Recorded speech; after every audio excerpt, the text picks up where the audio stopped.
Bismillahirrahmanirrahim. Elhamdülillahi Rabbil alemin. Ve salatu ve selamu ala seyyidil mursalin. Ve ala alihi ve ashabihi ecma'in.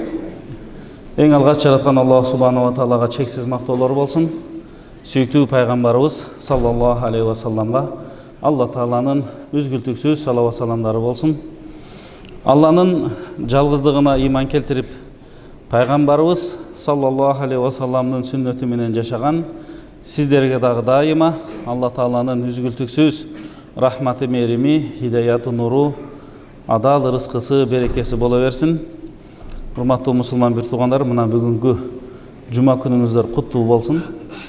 Jaratkan Allah subhanahu wa taala mına oşunday berekeli, kutlu күндө atkargan bardyk dua tilegiňizlerdi, Kur'an zikirlerdi, cuma namazımızlarda kabul kılsın.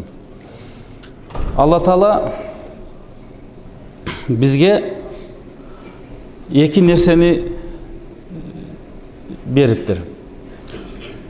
Mundayça aytkanda Allah subhanahu wa taala barık жақшы көрген nerseler. Birincisi, misалы Allah Taala Kur'anda aytат, takvalardı жақшы көрөт. Allah Taala toba kıluvçulardı жақшы көрөт, Allah'a kaytkandardı жақшы көрөt, tazalardı жақшы көрөt. Бұл birinci taraf, Allah Taala жақшы көрген nerseler. Ekinci tarafı, бұл Allah Taala жаман көрген nerseler eken da. Misалы Allah Taala buzukулукту жаман көрөt, bagı Kur'anlarda aytılgандай. Allah Taala жаман işтерди жаман көрөt, zinakorluktu жаман көрөt, uruluktu жаман көрөt. Oşuların içinde Allah Taala ısrap kılgandı жаман көрөt. Demek iki nerse bizge. Mına uşul жақшы жаман nerselerdi biz ayırmalap jaşaганга hareket kılışыбыз керек eкен. Bugün emi biz kıskaça oşol Allah Taala жақшы көрбөгөн nerselerden oşol ısrapkorçuluk jönündө söz kılmakçыбыз. Allah Taala Kur'anda aytat: "Wa kulu washrabu wa la tusrifu. İnnehu la yuhibbul musrifin" deyt.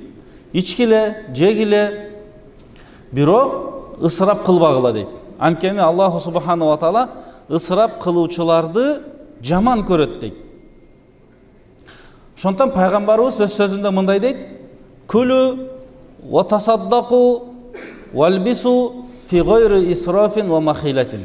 Peygamberimiz da aytып atat: "İçkile, jegile, kiyingile, sadaka kılgıla, birok ısrapkerçilik bolbolsun, anan tekebirçilik bolbolsun" деген söz eken. Andan keyin öte sarandык dagı bolboş kerek dep aytılат. Şontan alımlar aytat, bagı ısrapkerçilik emne degende biz aga anıktama berişibиz kerek. Alımlar aytat: "Tajawuzul haddi fi kulli fi'lihi yef'aluhul insan" deyt. Adam balası özünün iş hareketinde bir jumuş kılganda, söz süylөгөндө oşol şariat koygon çekten aşırı ийген bolsa, demek oşol ısrapkorçuluk dep aytılат eкен. Kede ısrapkorçuluk dese, kebirler bul akçada ele bolot dep düşünüp alат eкен da. Jok, ısrapkerçilik adamdын жашоосунун бардык тармагын камтып алат. Ошондон кебир алымдар айткан, мисалы Суфиян ибн Уяйна айткан: "Ma anfaqta fi gayri taatillahi sarafun" deyt. "Wa in kana zalika qalilan." Allah subhanahu wa ta'alanın körsetken jolunda sarptabay, tuğra emes şariat tıygan jaka sarptasaң, al az bolsa dagı mına oşol nerse ısrapkorçuluk dep aytkан. Oşondan biz жашоодо көп эле ысрапкорчулуктан өтө этият болушубуз керек. Себеби Allah Taala İsra surasında mınday dep aytat: "İnnel mubazzirina kanu ihvana şeyatin ve kana şeytanu li rabbihi kafura." Çındığında aşıkça, öte ele aşıkça ısrap kılgandar, alar şeytandın bir tuğandары, alemi şeytan bul özünün jaratуучусуна karşı çıkkan deyt. Kapırlık kılgan deyt. Baş ийген emес deyt. Mına oşonduktan biz mına oşul derseden öte etiyat boluşubuz керек. İmam Sa'di uşul ayattın negizinde mınday dep aytat: "Şeytan адамды жалаң жамандық нерсеге ғана үндейді, чакырат, азғырат дейді. Эч бир жакшы нерсеге чакырбайт экен шайтан. Ошонун ичинде адамды ысырап кылганга, адамды сараң болгонго, ушул күнөө кылдырганга чейин азгырып алып барат дейт.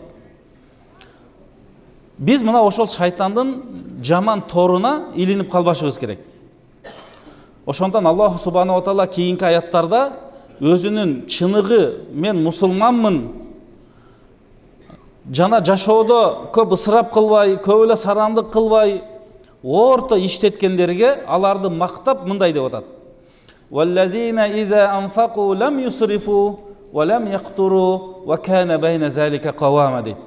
Ошондой бир мусулмандар, алар акчаларын сарптаганда көп ысырап да кылбай, көп сараңдык да кылбай, ошол экөөнүн ортосунда, орто жолду кармангандар деп Алла Таала мусулмандарды жакшы мактап атат бул жерде. Ошондон биз колдон келишинче алымдарыбыз айтып кеткендей, орто жолду карманышыбыз керек экен да. Той кылганда деле, маркумду узатканда деле, багы аябай эле бизде ысырапкерчилик болуп кетти да. Аябай эле ысырапкерчилик болуп кетти. Биз ушул иштерди аткарганда, эртең Кудайдын алдына барганда, ушуга кандай жооп беремин деген баягы бир урандын астында жашашыбыз керек. Эл эмне дейт, баланча эмне дейт деген нерсе бул дүйнөдө курунамыз. Бирок кыяматта эч бир шылтооңо өтпөйт. Критерий эмес. Кылган аракетиң, иш амалың шариятка ылайыктуу болдубу жокпу? Мына ошонго биз жооп беребиз.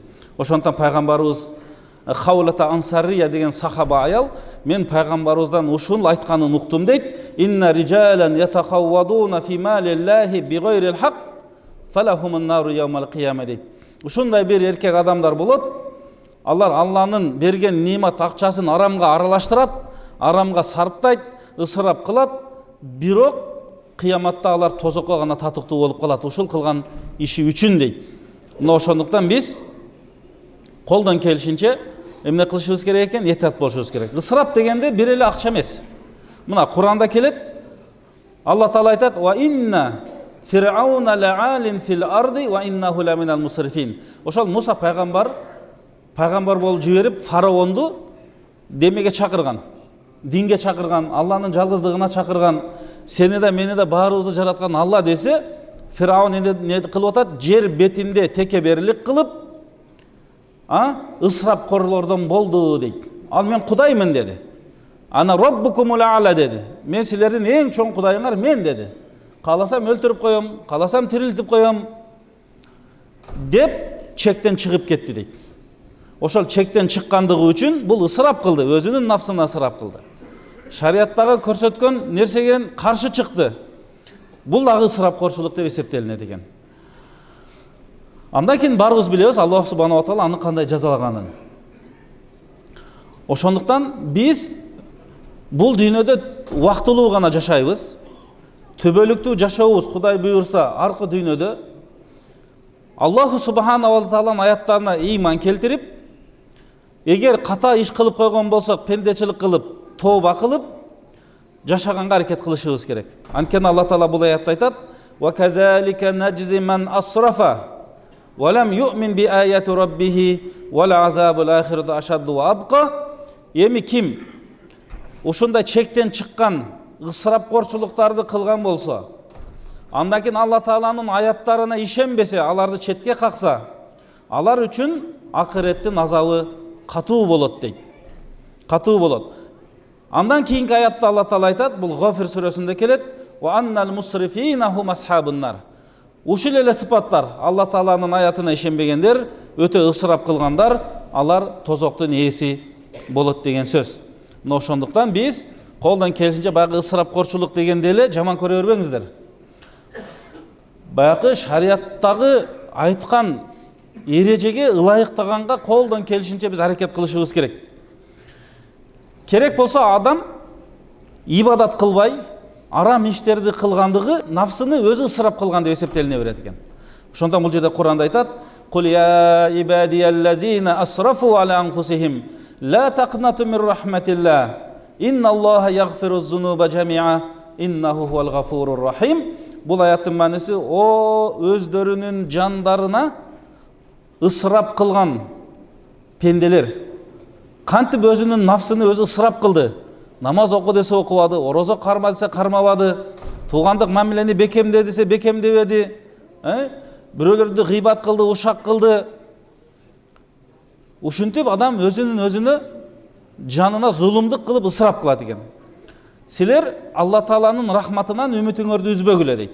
Анткени Алла Таала бардық күнөөлөрдү кечирүүчү, Алла Таала райымдуу, кечиримдүү, улуу зат дейт. Демек, тоба эшиги ар бир адам үчүн ачык. Андан кийин кээде ысырапкерчилик бул тамакта да болот экен да. Тамакты дагы ашыкча жеп койгон болсок, бул чындыгында өзүбүзгө өзүбүз бир зулумдуу ысырап кылган болот экенбиз. Бул жерде хадис бар экен, пайгамбарыбыздын хадиси.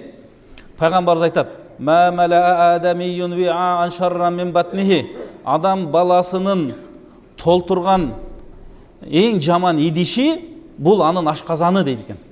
Анын ашказаны. Мындайча айтканда ашыкча жеп алган, ашыкча тоюп алган, тойсо дагы үстүнө тоюп алган, жеп алган, ушуну айтып атат.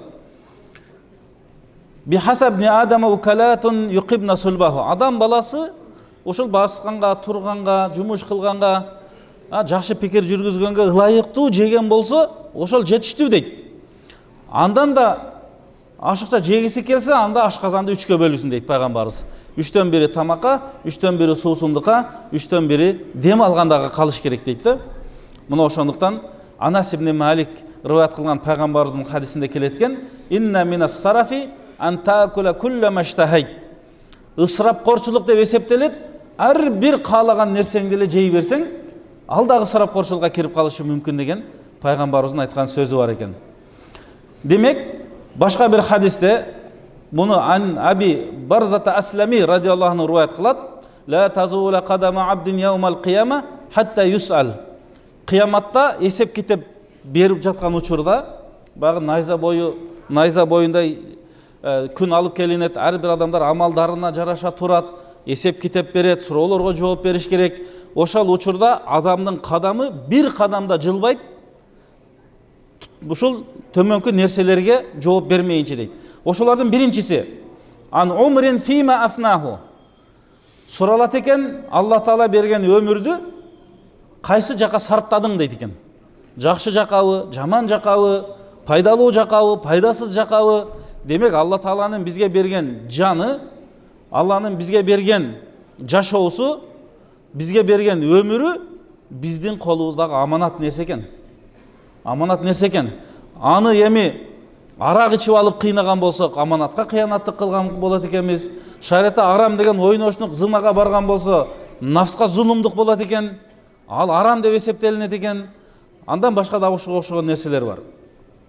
Wa an ilmihi fima fa'al. Алган илимин кандай пайдаланды?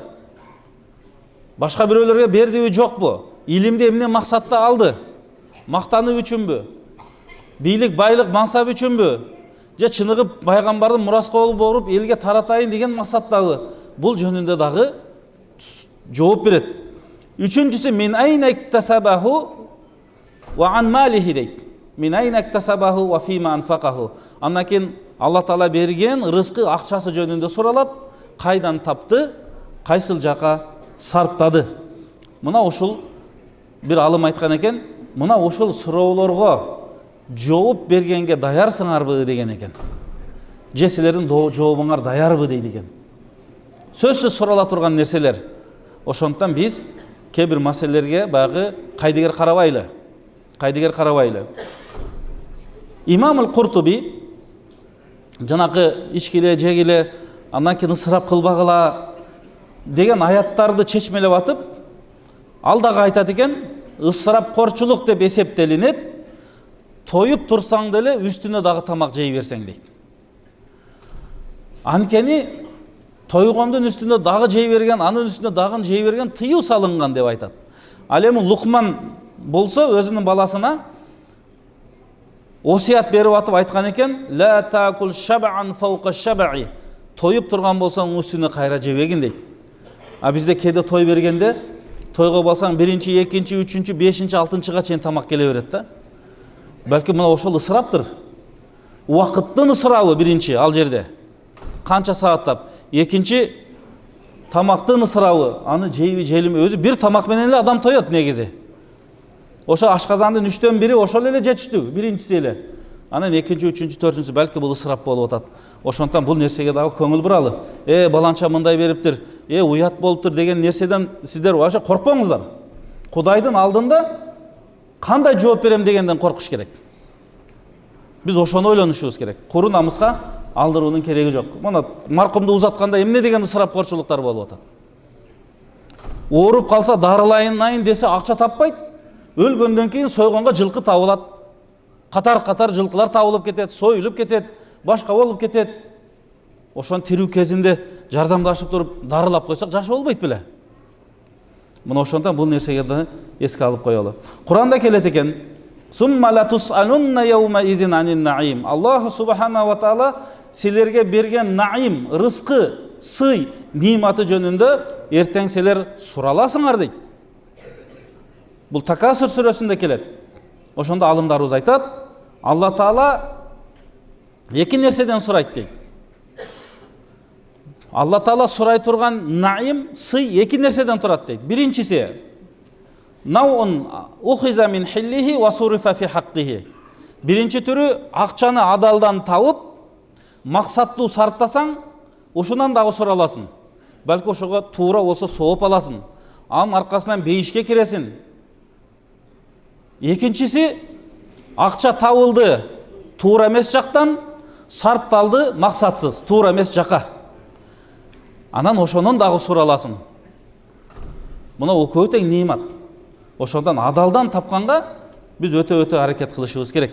Пайгамбарыбыз айтат экен: "Iyyakum at-tana'um fa inna ibadallahi laysa bimutana'imin." Силер Кудай берди деп эле ашыкча эле жыргап кетпегиле. Чыныгы мен мусулманмын деген пенде андай канчасы акчасы болсо дагы ашыкча, обу жок, ысырап кыла бербейт деп пайгамбарыбыз айткан экен. Чеги менен иштесек болот. Башка бир аятта Алла Таала айтат экен, бул Гафир сүрөсүнө келет: "Инналлаха ла яхди ман кана мусрифун каззаб" дейт. Аллах субхана ва таала туура жолго баштабайт, ким калпычы болуп, ысырапкор болсо дейт. Калпысы аз келгенсип, ал ысырапкор да кылып атат дейт. Аларга Алла Таала көп хидаят бербейт дейт. Демек, биз колдон келишинче ушул аяттарга, пайгамбар саллаллаху алейхи ва салламдын келген хадистерине көңүл буралы. Ошого амал кылганга аракет кылалы. Могул жерде пайгамбарыбыз айтат: "Инналлаха кариха лакум саласан." Алла Таала силерге 3 нерсени жаман көрдү дейт. 3 нерсени жаман көрдү дейт. Биринчиси кыл ва кол дейт. Айтты, айтылды, баланча мындай деди, имиш. Ушул сөздөрдүн бардыгын Алла Таала жаман көрдү дейт. Ушинтип отуруп, бирөөдү капа кылып алабыз, бирөөдүн акысына кирип алабыз, айтылбаган сөздү айтты деп айтып алабыз, гыйбатта ушактап алабыз. Ошондон ушул нерсе Алла Таала жаман көрдүбү, силер дагы аткарбагыла деген сөз. Андан кийин идоатул мал дейт. Акчаны, Кудай берген рызкыны пешене тери менен, чеке тери менен, адал менен таап атабыз. Ошону арам жака сарптап, малыңды жок кылып алба.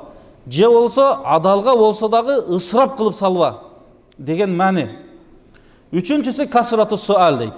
Обу жок, эч бир пайдасыз эле суроолорду көп бере бербегиле деген пайгамбарыбыздын бизге айткан насааты бар экен. Имам Али ибн Аби Талиб өз сөзүндө айтыптыр: "Өзүңдүн нафсыңа сарптаганың, бала чакаңа, үй бүлөңө сарптаганың бул садака сыяктуу сооп аласың" дейт экен. Бирок ошол сарптооңдагы көп ысырап, анан көп сараңдык болбосун дейт. Орто сарптаганга аракет кылгыла дейт. Үй бүлөнү караганда деле. Бул сен үчүн пайда дейт. Ал эми Ма анфақта рияан ва суматан фазалика хазы шайтан. Ошол акчаңарды сарптап атканда рия үчүн, бирөө көрсүн үчүн, бирөө уксун үчүн, бирөө үчүн, текеберлик үчүн, мактаныш үчүн сарптасаң, анда ал нерсенин үйлүшү шайтанга гана кетет дейт. Сооп жок болуп калат дейт. Мына ошондон бул жагынан дагы биз колдон келиши аракет кылалы. Ибн Аббас радиаллаху анху айтат: "Кул машит вал бисмашит махтаат каснатан сарафун ва махилатун" дейт. Каалагандай кийин, каалагандай ич жегин, бирок ысырап кылбагын, текеберлик кылбагын дейт. Текеберлик. Бир кийимди текебер үчүн кийген болсаң деле бул шариатта күнөө болот, арам болуп калат экен. Ушул нерседен сактаныш керек дейт. Ысырапкорчулуктан сактаныш керек дейт. Ал эми бир алым айтат: ким өзүнүн ашказанын эң бир негизги максат кылып алса жашоодо, ашказанын эле ойлой берсе, кардын эле ойлой берсе, анда ал ысырапкорлордон дейт. Ал ысырапкор дейт. وَمَنْ بَالَغَ فِي الشَّبَعِ وَعَرَضَ مَعِدَتَهُ وَأَمْعَاءَهُ لِلتُّخَمِ فَهُوَ مِنَ الْمُسْرِفِينَ. Kim эми жегендин үстүнө дагы жей берип, ашказанын ичекилерине чейин киргизип тойгозуп салса, анда ал ысырапкор дейт. وَمَنْ أَنْفَقَ فِي ذَلِكَ أَكْثَرَ مِنْ طَاقَتِهِ وَعَرَضَ لِنَفْسِهِ لِذُلِّ الدِّينِ. Жана ушул үчүн, карын үчүн болгон күчүн жумшаса, демек ал дагы ысырапкорлордон дейт. Анткени ал өзүнү бир диндин кемсинтүүсүнө дуушар кылат. Ау аккула муалин наси бил батил, же бирөөдүн акысына кирип кетет. Ушундай кылса деле ал ысырапкорлордон болот. Ва маканал мусрифина минал муттакин. Эми ысырапкорлор эч качан такыба боло албайт дейт. Эч качан такыба боло албайт дейт. Ал эми такыбалык бул арамдан сактануу жана адал менен жашоо деген сөз. Имам Ата ибн Аби Рабах өзүнүн сөзүндө айтат: "Нуху анил исрафи фи кулли шей." Мусулмандар бардык нерседе ысырап кылуудан тыйылган дейт. Ибн Касир айтат: "Силер тамак жегенде көп ысырап кылбагыла, чеги менен жегиле. Анткени тамакты ашыкча жегендик. Бул акылга да зыян болот, денеге да зыян болот" деп атат. Акылга да, денеге да зыян экен дейт. Мына ошондон пайгамбарыбыз саллаллаху алейхи ва салламдын бул жаатта айткан бардык хадистерине колдон келишинче эмне кылалы, көңүл буруп амал кылганга аракет кылалы. Мына ушул пайгамбарыбыз саллаллаху алейхи ва салламдын хадисинде келет: "Ас-самтул хасан". Ас-самтул хасан деген бул адамдын бир жакшы кийинип, жакшы абалда, жакшы жүздө, мындай караганда кубана тургандай жүргөн болсо дейт. Андан кийин ат-таудат дейт. Бул и'тидал, ар бир ишин таразалап, орто алып барса, кээ бир нерсеге ачууланып кетпесе, шашып ийбесе, демек бардык акылмандык менен жашоосун жүргүзсө, кийингенде, тамагында, мамилесинде, ушул нерсе дейт. Ушул нерсе пайгамбарлыктын 24 бөлүгүнүн бир бөлүгү дейт. Бир бөлүгү дейт. Бул болсо дагы биздин жашообузга эмнени алып келет? Жакшы бир пайданы алып келет. Демек биз колдон келишинче баягы сарамжалдуу болгонго аракет кылалы деген сөз. Баягы сарамжалдуу десе эле бир жолу эле сараң болуп кетпеш керек, анан көп эле ысырап кыла бербеш керек. Эми бул жерде бир алым айтат, Вахид ибн Мунаббах, ысырапкорлордун 3 белгиси бар дейт. Биринчиси, яштари ма лайса лаху, керек эмес нерселерди деле сатып ала берет. Ва якулу ма лайса лаху, тойса дагы ашыкча сатып ала берет, жей берет. Ва ялбису ма лайса лаху, ашыкча эле кийимдерди сатып ала берет дейт. Мына ушул дагы ысырапкорчулуктун белгилеринин бири дейт. Бул жерде Усман ибн Асвад деген киши, мен имам Мужахид менен Кабаны таваф кылып жүрдүм дейт. Ошондо имам Мужахид айтты дейт: "Лау анфака 10,000 дирхамин фи таатилла ма кана мусрифан." Алла Таалага ибадат кылууда канча акча сарптасаң дагы дейт, 10 000 күмүш акча сарптасаң дагы бул ысырапкорчулук деп эсептелбейт экен. Мисалы ажылыкка барайын десек, кичине акча сарптайбыз да. Умрага барайык десек, же башка жакшы иштерде акчаны сарптасаң, бул соо эле болот экен. Ысырапкорлук деп эсептелбейт экен. Ал эми күнөө иш үчүн 1 тыйын сарптасаң дагы ошол ысырапкорчулук деп эсептелет деп айткан экен. Ошондон биз акчаны сарттай турган жактарын дагы эмне кылышыбыз керек? Карашыбыз керек. Айша энебиздин хадисинде келет. Бул өзүнүн Асма деген эжесинин баласына Урвага айтып атат. Биз дейт пайгамбарыбыз менен 2-3 ай жаңырып кетет эле дейт. Бир дагы үйүбүздө от жагылбай калат эле. Азык түлүктүн жогунан тамак кылынбай калат эле дегенде сурайт экен, анда кантип жашайт элеңиздер десе, хурма менен суу дейт. Ушул экөөсү менен гана жашайт элек дейт. Кээде кошуналарыбыз сүт берип калат эле, дагы бирдемке берип калат эле дейт. Демек, бул дагы жашоодогу ар кандай сыноо.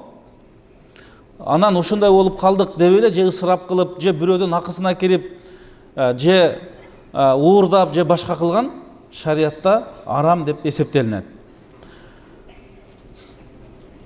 Умар ибн Хаттаб, жана биз бир сөзүн айттык эле, ошонун окуясы мындай. Умар ибн Хаттаб баласы Абдулланын алдына кирип калса, ет туруптур дейт да табакта. Анан бул эмне деп сураптыр атасы. Умар ибн Хаттаб сураса, баласы Абдулла айтат экен, ушу жегим келди да аябай деп алдырдым эле десе, ушунда Умар ибн Хаттаб айткан экен, кафа бил мар'i исман аякула ма яштахи. Жегим келди деп, кааладым деп эле жей берген нерсе, бул балки ысырапкорчулукка кирип кетет деп баласын тарбиялап атат дейт да. Баласын тарбиялап атат дейт. Ошондон Абу Бакыр өз сөзүндө Аллаху субхана ва таала силерге дүйнөнү ачып койду дейт. Мына кааласаң кайдан тапсаң боло берет. Нематтарды, рызкыларын берип койду. Бирок ошол дүйнөдөн сен адалдан гана рызкы тапкының деп өзүнүн сөзүн айткан экен. Демек, урматтуу мусулман бир туугандар, биз бүгүн кыскача сиздер менен мына ошол ысырапкерчилик жөнүндө сөз кылдык. Эми бул жаатта айта берсек, чындыгында аябай сөз көп. Бирок жашообузда биз ушундай нерселерге аябай көп дуушар болуп атабыз. Той топурларыбыз көп. Маркумду узатуулар болот, жаназалар болот, башка болот. Мына ошолордо кээде жок адаттар, жок үрп адаттар, жок жосундар, жок нерселер чыгып кетип атат да. Анан кичине биз койгула деп койсок болот го эркектер. Жок нерселер чыгып кетип атат, ашыкча нерселер. Мына ошондон биз бардык нерсени шариятка ылайыктаганга, эми кээ бир үрп адатка ылайыктуу нерселер бар. Аларды эч бир кайтарбайбыз. Шариятка ылайык келген үрп адат эч качан кайтарылбайт. Бирок ашыкчасына көп эле адамды кыйнай турган нерсеге, адамды карызга алып бара турган нерсе, кредитке алып бара турган нерсе, андан жаманга алып бара турган нерселерди биз ойлонолу.